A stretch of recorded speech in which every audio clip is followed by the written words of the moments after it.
Welcome to Sunita study zone. আজকে আমি তোমাদের সাথে WBCS এর গ্রুপ ডি রেজাল্ট শেয়ার করব 2022 এর। তোমরা এখানে দেখতেই পাচ্ছ যে 2 এপ্রিল 2026 এর ডেট এখানে দেওয়া আছে। তো যাই হোক, তো চলো এবার ভিডিওটা শুরু করা যাক। তো দেখতেই পাচ্ছ তোমরা এখানে প্রথমেই যে the following 322 candidates have been recommended for appointment in different WBCS group D post mentioned below against 322 vacancies. তো 322টা ভ্যাকেন্সি ছিল, তার এগেনস্টে টোটাল ইউআর বা জেনারেলের 167 জনকে নেওয়া হয়েছে, ওবিসি এর 34 জন, ওবিসি বির 21, এসসির 66 আর এসটির 20, পিডাব্লিউবিডির এর 3 জন আর পিডাব্লিউবিডি বি এর 2 জনকে নেওয়া আছে, পিডাব্লিউবিডি সি এর 2 জন, পিডাব্লিউবিডি ডি এর 2 জন এবং এমএসপি থেকে 5 জন।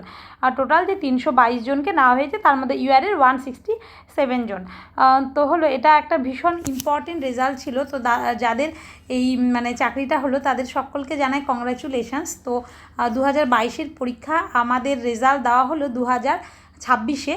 যাই হোক, আলটিমেটলি দেওয়া তো হলো রেজাল্টটা, তো এটাই আমাদের সকলের জন্য খুব ভালো খবর। আর আমরা মেনলি দেখব হচ্ছে কাট অফ কত গেল, কারণ এর পরবর্তীকালে যারা আবার প্রিলিমস পাস করবে, মেন্স দিবে, তো তাদের চোখটা ওই কাট অফের দিকেই থাকবে। তো আমারও মেনলি তার জন্যই ভিডিওটা শেয়ার করা, যাতে পরবর্তীকালে আবার খুব সহজেই দেখে নিতে পারি যে এবছরের কাট অফ কত ছিল, মানে 2022-এর আর কি।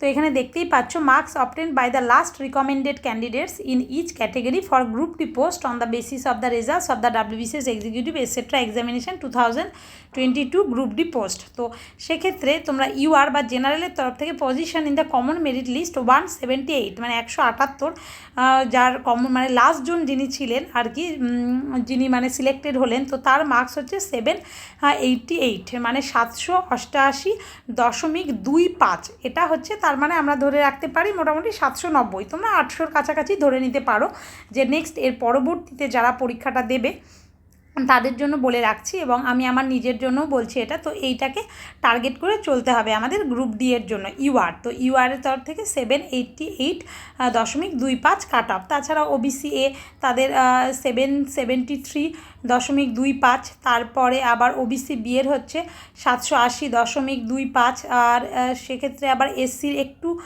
কম, তো এসসির তো একটু কমই থাকে, তো 719 কাট অফ, এসটির 736.5। এছাড়াও পিডাব্লিউবিডি এ বি সি ডির কাট অফ এখানে দেওয়া রয়েছে।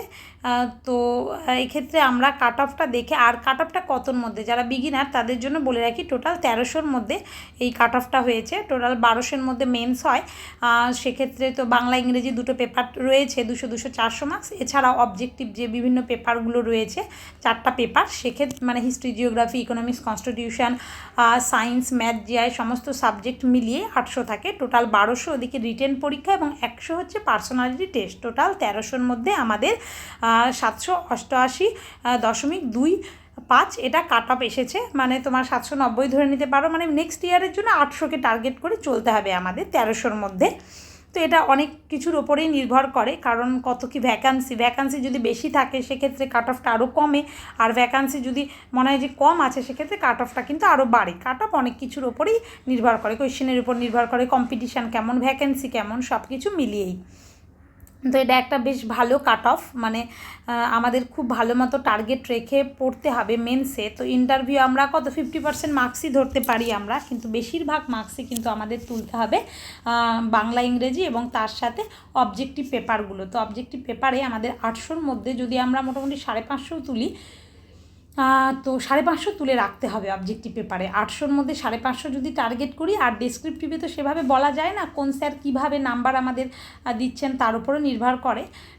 তো সেক্ষেত্রেও আমাদের ডেসক্রিপটিভে আরও 250 নাম্বার যদি আমরা ধরি, মানে বাংলাতে ধরো 130 আর ইংরেজিতে 120, তাহলে 550 হলো 800-র মধ্যে অবজেক্টিভ পেপারগুলোতে, আর ডেসক্রিপটিভে হচ্ছে 250, তাই 600, 700, 800 মার্কস যদি আমরা মেন্সেই তুলে রাখতে পারি, 800 না হলেও 800-র কাছাকাছি মার্কস যদি আমরা মেন্সে তুলে রাখতে পারি, সেক্ষেত্রে আমাদের কিন্তু আর ইন্টারভিউ নিয়ে কোনো সেরকম অসুবিধা থাকবে না আর কি।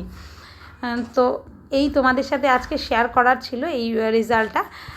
তো এরপরে আমাদের আবার যে পরীক্ষাগুলো আছে কিংবা যে রেজাল্টগুলো পেন্ডিং আছে সেদিকে দেখতে হবে। এসএসসির গ্রুপ সি এবং গ্রুপ ডির যে রেজাল্টটা রয়েছে তো সেই রেজাল্টটা আমাদের আসবে খুব তাড়াতাড়ি, শোনা যাচ্ছে যে ভোটের পরে। তো তার জন্য তো ইন্টারভিউ রয়েছে, গ্রুপ সির জন্য ইন্টারভিউ, গ্রুপ ডির জন্য ইন্টারভিউ এবং গ্রুপ সির জন্য বিশেষ করে টাইপিং, এগুলো প্র্যাকটিস আমাদের শুরু করে দিতে হবে। কারণ খুব তাড়াতাড়ি যদি রেজাল্টটা ভোটের পরে চলে আসে তাহলে সেক্ষেত্রে ইন্টারভিউয়ের সঠিক প্রিপারেশন এবং বিশেষ করে টাইপিংটা খুব ভালো মতো তুলে রাখতে হবে। এখন দেখা যাক কবে রেজাল্ট দেয়। তো আজকের মতো ভিডিওটা এটুকুই, ধন্যবাদ।